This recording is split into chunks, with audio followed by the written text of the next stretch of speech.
What's up guys, the Strong Boys 19 here. Welcome back to my segment called Classic Albums Revisited, which is a segment of me reviewing albums I consider to be all-time favourites. Today I'm going to be reviewing a second studio album that I have admired and will always continue to admire.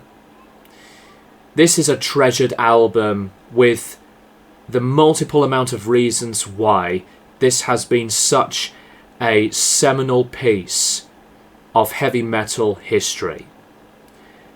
The second studio album from the band Rainbow, entitled Rising. Rising was released on the 17th of May 1976, and it is the follow-up album to the debut of Ritchie Blackmore's Rainbow, which celebrated its 50th anniversary. Rising is the only studio album to have this brief lineup of Ronnie James Dio, Ritchie Blackmore, Tony Carey, Jimmy Bain, and Cozy Powell. I really think that this lineup was definitely Rainbow at their peak. 33 minutes long, produced by one of my favourite producers of all time, Martin Birch. As we know Martin Birch for being the producer for many albums involving Black Sabbath, to his long-time production work for Iron Maiden, amongst many other bands he worked with. Rising is one of those albums that will always be remembered as a special album.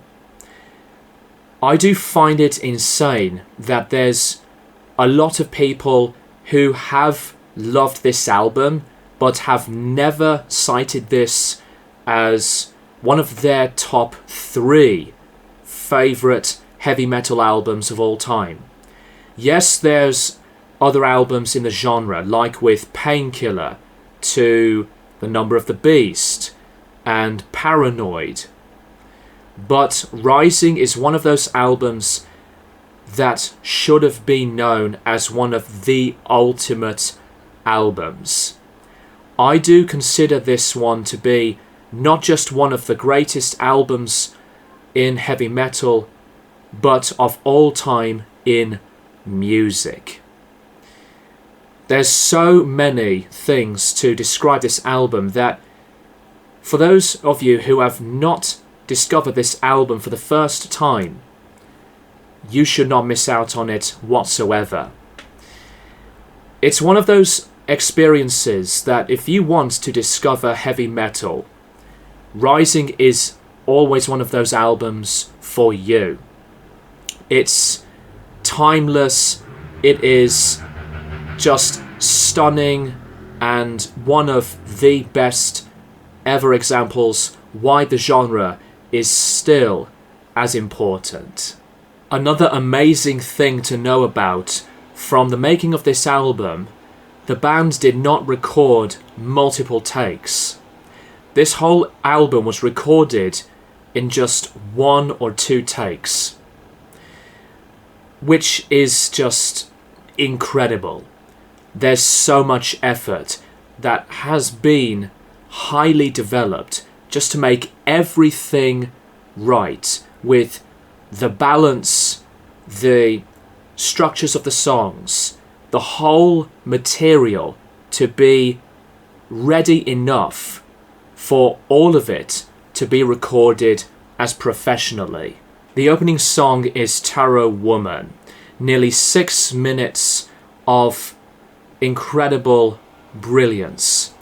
The song begins with the magical, colourful keyboard work from Tony, and its tone is striking, as well as inspiring, because as we listen to the way he plays and improvises with his instrument, it's full of these different arpeggio skills through the scale. The band, after the intro, kicks right into a delivery that is fantastic, hard-hitting, and with punching, engaging drums.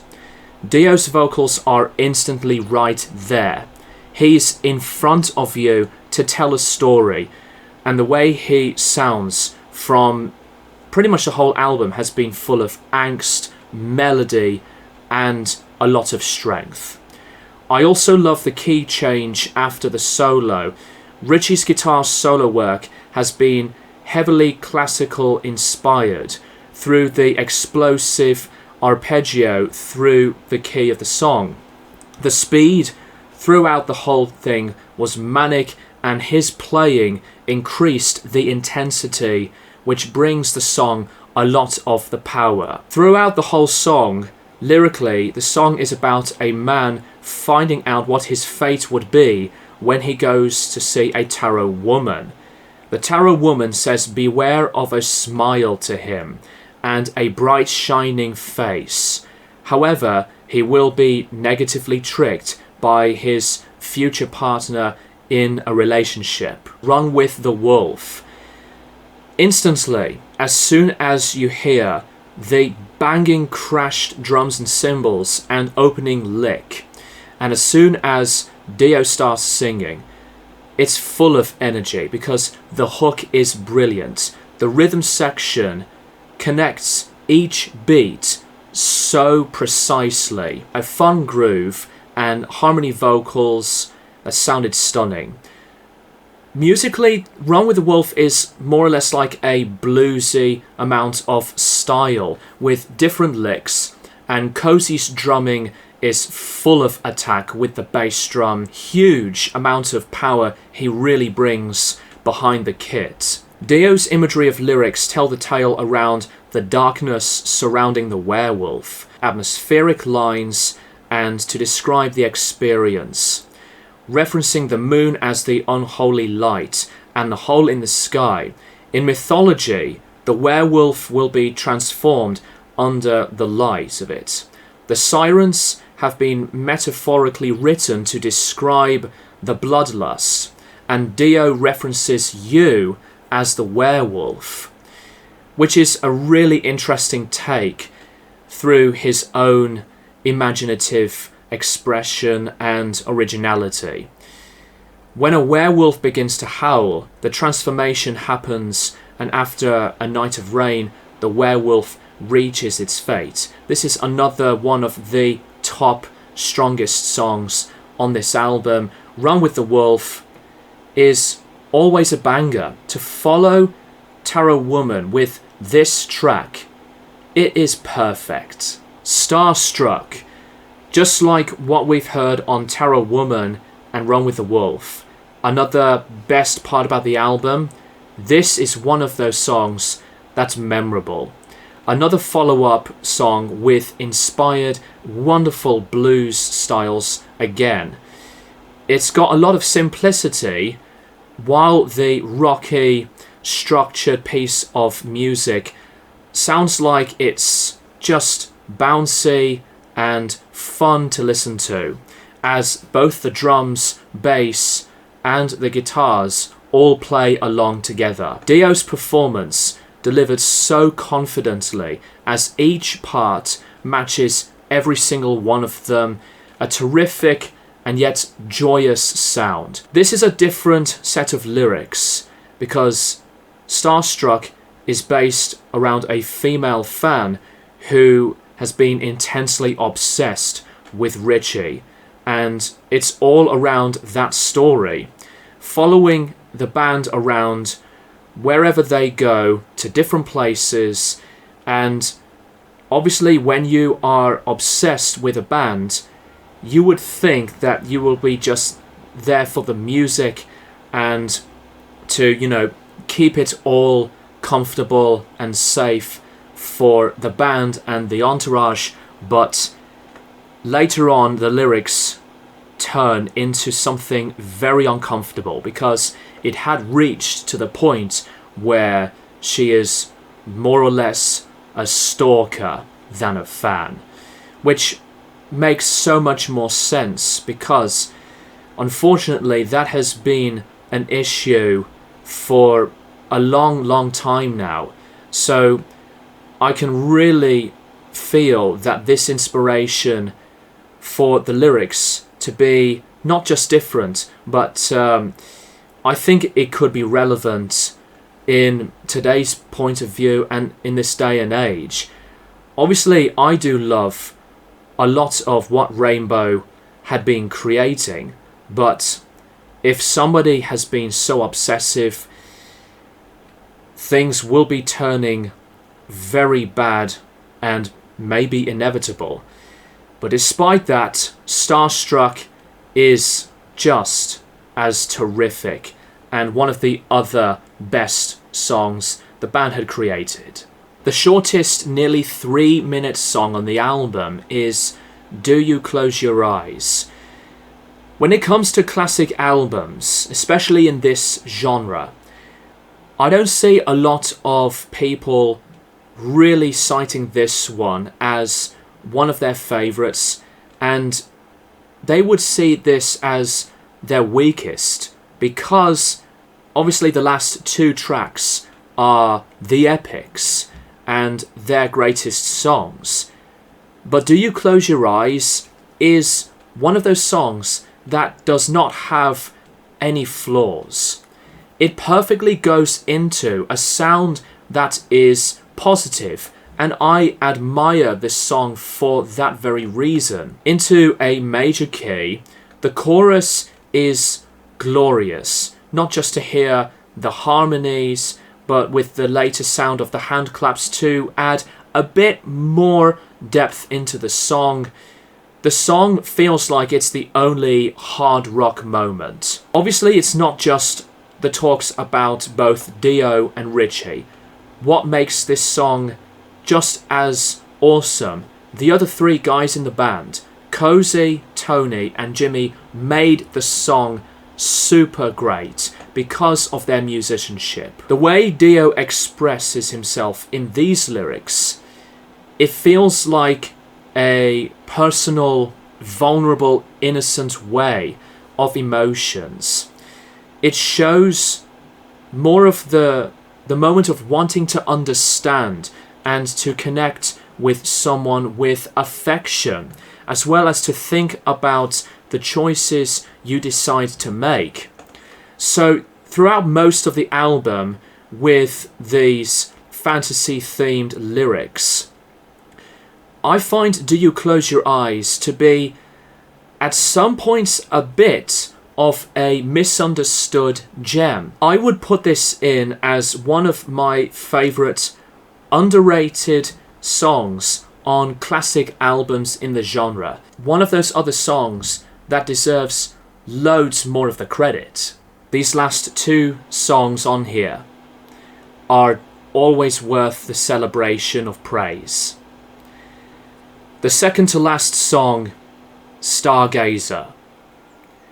Stargazer is one song out of all of the songs I've listened to through the career of Ronnie James Dio. This is the number 1. I've heard many songs in heavy metal history. As much as that I do cite Black Sabbath's War Pigs to be another top greatest heavy metal song of all time, Rainbow's Stargazer tops the list. Stargazer is admirable through everything that has been said before and continues to share the acclaim it truly deserves.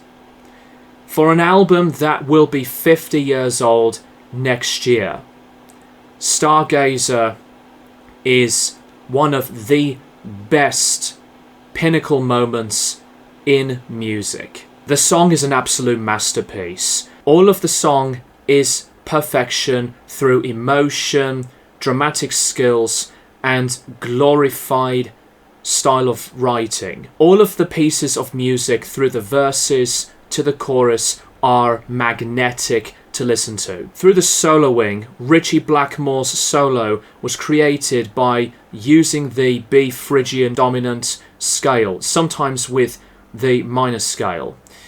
involving the slide guitar, then to go insane with his fast playing.